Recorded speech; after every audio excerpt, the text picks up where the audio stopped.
আসসালামু আলাইকুম, সবাই কেমন আছেন? দোয়া করি সবাই ভালো ও সুস্থ থাকুন। আমি আল্লাহর রহমতে ভালো আছি আলহামদুলিল্লাহ। তো চলুন আজকের ভিডিওটা শুরু করা যাক।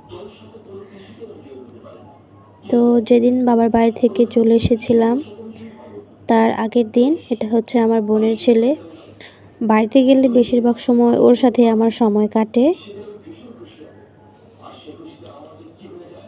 আর মাশাআল্লাহ বলতে কেউ ভুলবেন না, ওর নাম হচ্ছে ওয়াজিদ। আর ভেবেছিলাম আপনাদের সাথে শেয়ার করব কিভাবে ওই বাড়ি থেকে আসলাম, কিন্তু এখন দেখি ফোনে কোনো ক্লিপই নেই। দুঃখ নিজেরই লাগতেছে, কি আর বলবো। এই ভিডিও করে যদি শেয়ার না করতে পারি তাহলে অনেক কষ্ট লাগে।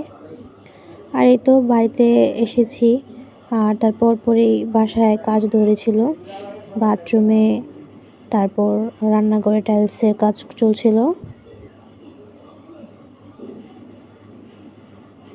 আর বাইরে যেহেতু কাজ করবে তো অন্য জায়গায় আর কি, বাড়ি যখন করেছিল তখনই প্রচুর বালু, তারপর ইট এগুলা কিনে রেখেছিল, তারপর মাটি খুঁড়ে সেগুলো রেখে দিয়েছে। এখন বালি লাগবে, তাই মাটিগুলা তুলে তারপর সেখান থেকে বালু এনে দিচ্ছে যাতে কাজের সুবিধা হয়।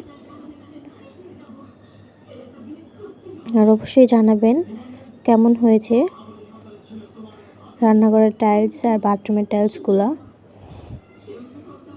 এখনও সম্পূর্ণ কাজ হয়নি, কিছু কিছু বাদ আছে।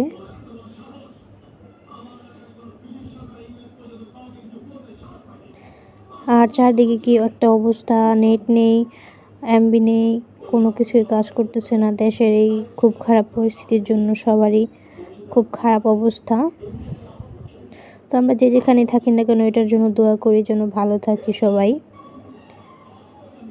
আর এর মধ্যে আমার ভিডিওগুলো আমি কমপ্লিট করে রাখতেছি যেন নেট আসলে আপনাদের সাথে শেয়ার করতে পারি, কারণ সময় যেন যাচ্ছেই না।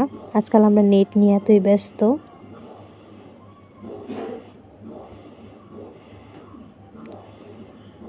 সময় যেতেই চায় না, তাই ভাবলাম অবসর সময় যেহেতু বসে আছি তাই ভিডিওগুলো এডিট করি। আর এখানে দেখছেন যে গাছগুলো, ওইগুলো হচ্ছে আলু গাছ।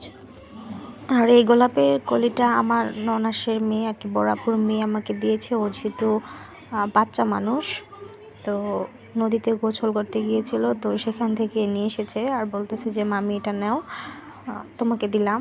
তো আমি ভাবলাম যে আসলে ফুলটা অনেক সুন্দর।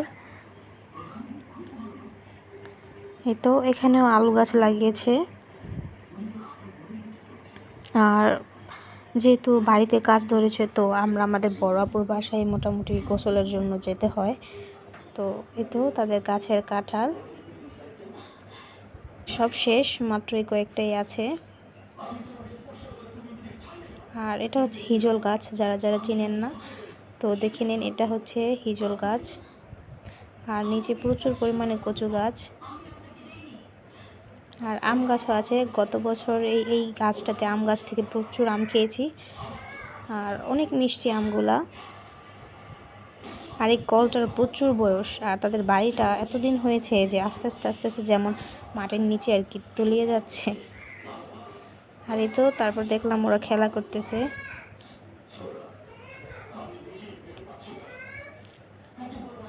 কি পাতা পাতা খেলতেছে, লুকাইতেছে, আর একজন যে চোর সে খুঁজে খুঁজে বের করতেছে। তো সবাই ভালো থাকবেন, সুস্থ থাকবেন। আসসালামু আলাইকুম।